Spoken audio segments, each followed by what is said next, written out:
কেবল চারুকলা থেকে বের হলেই সন্ধ্যার পরে আমাদের বোনরা যখন টিউশন থেকে ফেরে তখন তারা যে ধরনের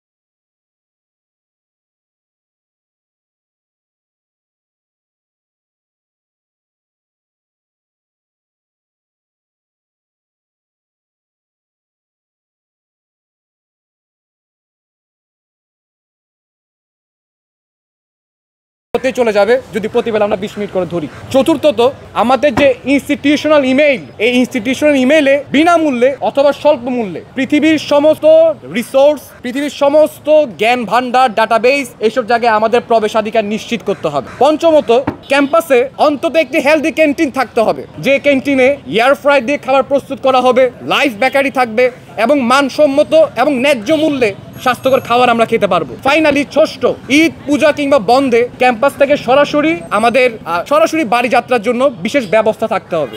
এখন আলাপটা হলো এই জায়গায় যে 6টি বিষয় আমি নিয়েছি। আমি খুবই ভেবেচিন্তে দেখলাম যে 6টি বিষয় বাস্তবায়নের জন্য ডাকসুর মেম্বার হওয়ার আসলে অনেক ক্ষেত্রে দরকার নেই। ডাকসুর মেম্বার হলে অথবা পদটা সহজ হয়। এই 6টি বিষয় বাস্তবায়নের জন্য যেটা দরকার সেটা হলো সদিচ্ছা। এই 6টি বিষয় নিয়ে আমি এমনিই কাজ করছিলাম, তার মধ্যে ডাকসু নির্বাচন এসেছে। তো আমার সেই কাজের অংশ হিসেবে, আন্দোলন বা সেই কাজের প্রসেস হিসেবে আমি নির্বাচনে অংশগ্রহণ করছি। এই জায়গা থেকে আমি দেখলাম যে 6টি বিষয় সদিচ্ছা থাকলেই বাস্তবায়ন করা সম্ভব।